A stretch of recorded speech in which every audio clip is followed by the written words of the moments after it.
Il a anéanti toute vie sur la terre au moment du déluge, il a frappé l'Égypte de 10 malheureuses plaies, il a fait périr les Égyptiens dans la mer Rouge pour laisser la voie libre au peuple hébreu, il est allé jusqu'à frapper son propre peuple. Mais pourquoi le Dieu de l'Ancien Testament est-il si violent? Est-il vraiment le Dieu qui viendra sur terre sous le nom de Jésus quelques siècles plus tard? Aujourd'hui, on va essayer de répondre à cette question, alors ne bougez pas, on y va.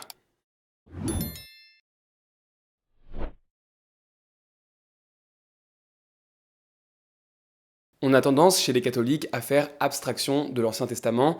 Tout d'abord, on le connaît mal. Qui sérieusement connaît le prophète Habacuc? Et puis, ça nous arrange bien. On préfère le pardonner à vos ennemis du Nouveau Testament que le œil pour œil, dent pour dent de l'Ancien.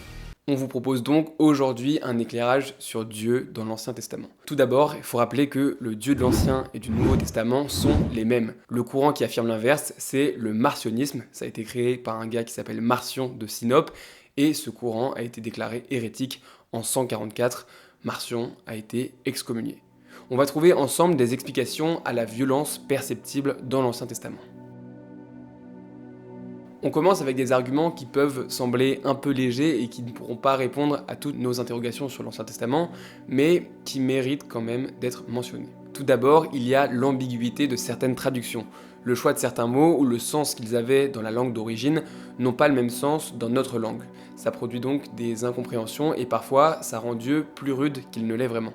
Si on s'arrête sur quelques exemples, le terme armée, qui revient à de nombreuses reprises, n'est pas nécessairement une armée militaire, mais peut aussi désigner l'entourage céleste de Dieu, et dans ce cas-là, ça change tout.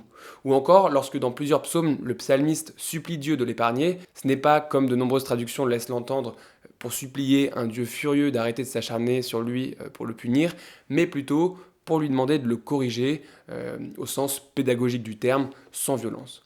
Faut pas oublier non plus que l'Ancien Testament est le regroupement de plusieurs livres ayant chacun des registres littéraires différents.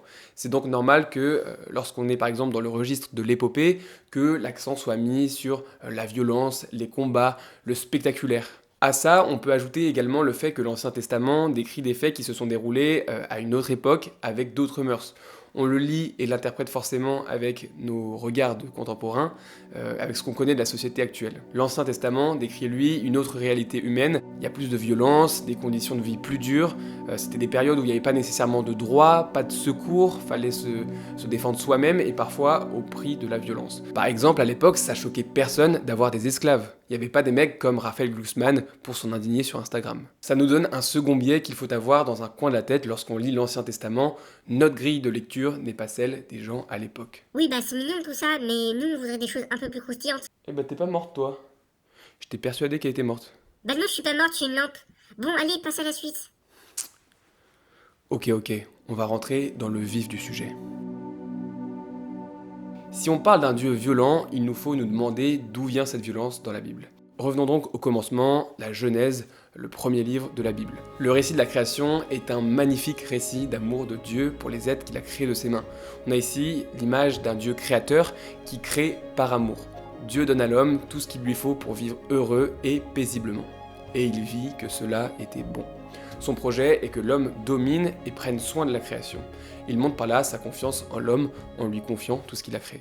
C'est lorsqu'Adam et Ève trahissent sa parole au jardin d'Éden en mangeant le fruit défendu qu'il va montrer un visage plus dur en affirmant par exemple que la femme devra souffrir pour enfanter et que l'homme gagnera son pain à la sueur de son front. Il leur avait tout donné, mais ils l'ont trahi et ils ont introduit le péché dans l'histoire de Dieu avec l'homme. Mais cet épisode ne relate pas d'actes violents. Il faut passer au chapitre 4 de la Genèse pour voir l'origine de la violence dans la Bible lorsque Caïn tue son frère Abel, une nouvelle fois en refusant d'écouter Dieu. Caïn est à l'origine de la première violence et il ouvre une boîte de Pandore entraînant un cercle de violence infernale, inarrêtable, qui va pousser Dieu, quelques versets plus tard, à provoquer le déluge. Dieu va désormais se montrer parfois sévère pour éduquer l'homme. Mais c'est donc l'homme et pas Dieu qui est à l'origine du péché et de la violence. Donc quand Dieu sanctionne, il vient surtout mettre fin à l'autodestruction de l'homme par lui-même. Et c'est exactement ce qu'il fait au moment du déluge. Dans l'Ancien Testament, Dieu ne peut pas être compris sans son histoire avec le peuple juif d'Israël, le peuple élu.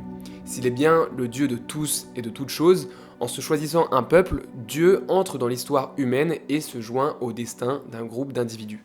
Son destin est en quelque sorte lié à celui de ce peuple. Ainsi, Dieu va se dresser tout au long de l'Ancien Testament en protecteur de ce peuple élu, un peu comme un chef d'État. Il a une fonction quasi politique de défense du peuple juif. Voilà qui va faire polémique aujourd'hui. La violence n'est alors plus un trait caractériel, mais elle est indissociable de cet exercice d'une fonction royale. Ça implique par exemple de combattre les nations ennemies qui attaquent le peuple juif, et ça nous donne des épisodes comme dans l'Exode où Dieu renverse les soldats égyptiens par les flots de la mer Rouge. Ils se noient, mais au moins ça permet au peuple hébreu de se diriger vers la terre promise. Ça différencie l'Ancien Testament du Nouveau, dans lequel Dieu n'a pas en charge un État, mais une communauté religieuse qui a vocation à se développer et à devenir universelle. Mais alors, pourquoi à plusieurs reprises Dieu frappe-t-il son propre peuple?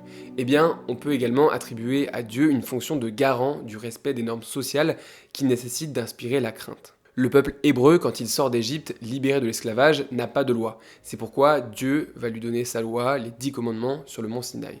Vous pouvez aller voir, j'avais fait une vidéo sur Dieu et la liberté, et j'en parle dedans. Ça nous ramène aux pensées des philosophes sur la nécessité d'avoir un état fort. C'est par exemple ce que théorisait Hobbes dans le Léviathan. Il faut une figure qui inspire la peur pour mettre fin à l'état de nature où chacun cherche à exercer son plein droit sur les autres. Chacun remet son plein droit et donc l'exercice de la violence dans les mains d'une autorité supérieure.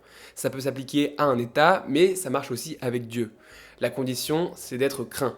Donc dans le cas où on parle d'un état, si on fait de la merde, on risque la prison. Et quand on parle de Dieu, si on fait de la merde, on risque de provoquer sa colère. Dieu se charge donc des formes les plus exacerbées de la violence des hommes pour les en libérer. Par exemple, lorsque Dieu s'écrit « À moi la vengeance » dans Deutéronome 32-35, il ne donne pas cours à une quelconque pulsion de violence, mais il veut dire par là que la violence n'appartient qu'à lui, elle est uniquement à lui, c'est son privilège. T'es mal privilège. Comme on le disait tout à l'heure, on ne peut pas nier la violence de l'Ancien Testament. Mais on peut se demander, est-ce que c'est finalement le trait dominant de Dieu? Est-ce que c'est ce qu'on en retient? Eh bien, alors je suis croyant, vous allez anticiper ma réponse, mais je pense que non.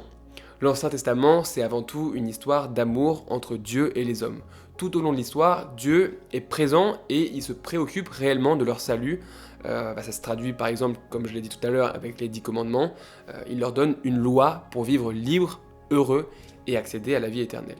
Il manifeste son engagement en leur proposant son alliance qu'il va renouveler tout au long de l'Ancien Testament autant de fois que nécessaire, parce qu'à chaque fois, les hommes vont briser cette alliance par leurs péchés. Finalement, ce qui prédomine dans l'Ancien Testament, c'est déjà la miséricorde. Pour reprendre nos exemples, avec Caïn et Abel, oui, Dieu punit Caïn, mais sa vengeance, elle est vraiment pas à la hauteur de ce qu'avait fait Caïn, et même il va le protéger. Et au moment du déluge, Dieu regrette même d'avoir détruit sa création, et il dit qu'il ne le fera plus jamais. Tous ces éléments nous permettent de mieux comprendre l'Ancien Testament, mais aussi de comprendre qu'il n'y a pas un Dieu de l'Ancien et un Dieu du Nouveau Testament, mais bien une continuité. Et Jésus le dit d'ailleurs dans Matthieu 5, qu'il est venu non pas pour abolir la loi, mais pour l'accomplir. Ce passage de l'Évangile, il est central pour comprendre le lien entre l'Ancien et le Nouveau Testament, mais bon, on pourrait faire une vidéo dessus. Jésus réaffirme la loi de l'Ancien Testament en allant encore plus loin. Il ne se contente pas d'interdire l'adultère ou le meurtre par exemple, il apprend aux hommes à façonner leur cœur avec sa parole pour que jamais de telles idées ne les gagnent.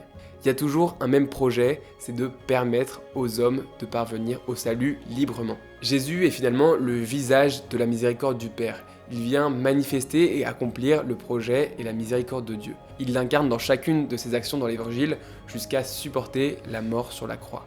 Cette continuité permet aussi de montrer la toute-puissance de Dieu, tout le pouvoir qu'il a dans l'Ancien Testament et qui pourtant prendra vie sur terre dans une étape, dans une mangeoire et il sera crucifié.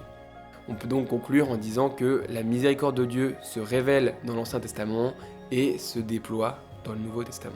C'est la fin de cette vidéo, merci à tous de m'avoir suivi, j'espère qu'elle vous a plu, j'espère qu'elle a permis de répondre à certaines interrogations que vous avez sur Dieu dans l'Ancien Testament.